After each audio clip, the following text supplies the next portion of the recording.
e a gente retoma o contato com o Jamil Chad. Achei que fossem forças ocultas vindas da América do Norte que tivessem cancelado seu microfone, mas o seu microfone não será cancelado nunca aqui, Jamil. Pode falar agora.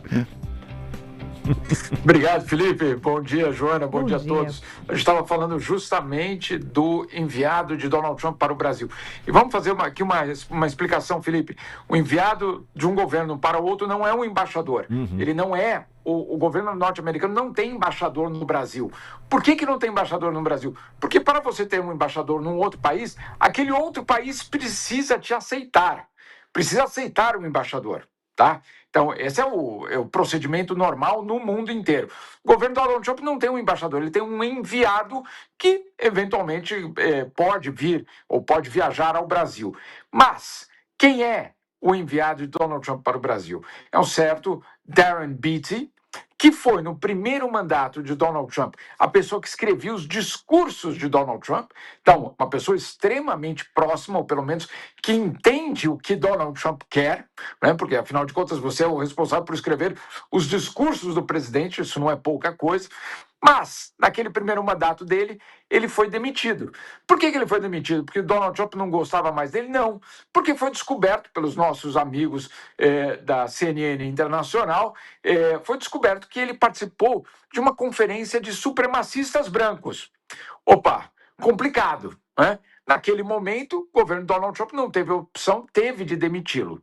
Mas ele, obviamente, continuou muito bem relacionado dentro do governo de Donald Trump. Ele criou um site de notícias, isso também é importante, porque daqui a pouco eu vou falar porque é importante. Ele cria um site de notícias, mas depois ele volta, claro, para o governo Trump agora, né, nesse segundo mandato. Primeiro com algumas funções diplomáticas, etc., e agora, finalmente, como representante do governo norte-americano para o Brasil. Nesse meio tempo, ele atacou, ele fez ataques racistas, misóginos, etc., com muita polêmica em volta do seu nome. Entre outras coisas, esse site que ele criou, Felipe, vende camiseta, né, aqueles brindes, etc., da empresa. Ele vende isso, inclusive com teorias conspiratórias. Uma delas é de que a eleição que Biden venceu em 2020 foi fraudada, que na verdade Biden não venceu a eleição, tá? Então olha só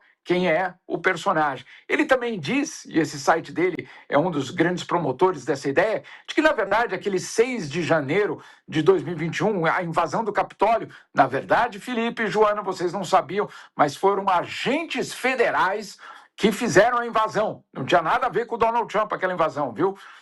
Obviamente, nada, absolutamente nada, com base em qualquer tipo, eu diria, de fatos ou de constatações, teorias conspiratórias.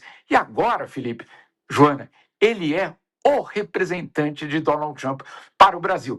Curioso é que no dia que ele foi anunciado nessa posição, o site dele escreveu uma matéria sobre isso e disse, entre outras coisas, o seguinte, que ele tinha sido o responsável, junto com Marco Rubio, por ter colocado as sanções contra o Brasil e o tarifaço contra o Brasil. Ele teria sido o arquiteto, justamente, dessas sanções.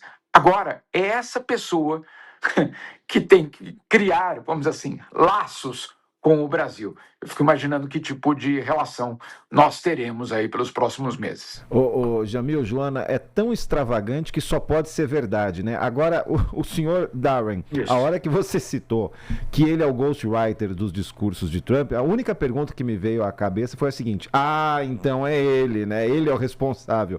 Ele que, né? Acabou, não faço pergunta mais nenhuma, Jamil.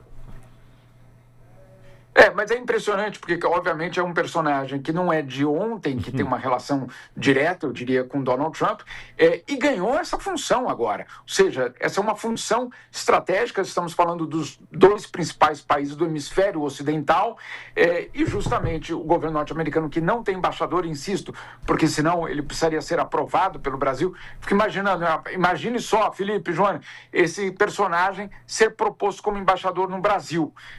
O governo brasileiro falando, calma aí, como é que eu vou aprovar uma pessoa que é misógina, que flerta com racismo, que participa de eventos dos supremacistas brancos nos Estados Unidos? Impossível. né, basicamente. E aí teve, obviamente, aquele caso há poucas semanas, quando então ele pede visto para ir ao Brasil e diz que ele está indo para uma conferência sobre minerais críticos.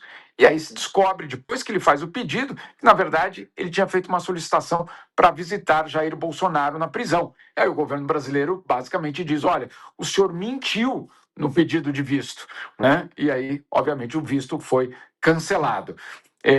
Fala-se muito que ele guardou essa mágoa para ser aplicada, vamos dizer assim, de forma retaliatória nos próximos meses, eu diria. Bom, mas falar a verdade, pelo que a gente entendeu, tá difícil, né? A gente trazer informações de que o Donald Trump e o governo dele, os emissários, os integrantes, trazem fatos. Isso tá, de fato, difícil. Tá, de fato, difícil. Valeu, Jamil. Até segunda-feira.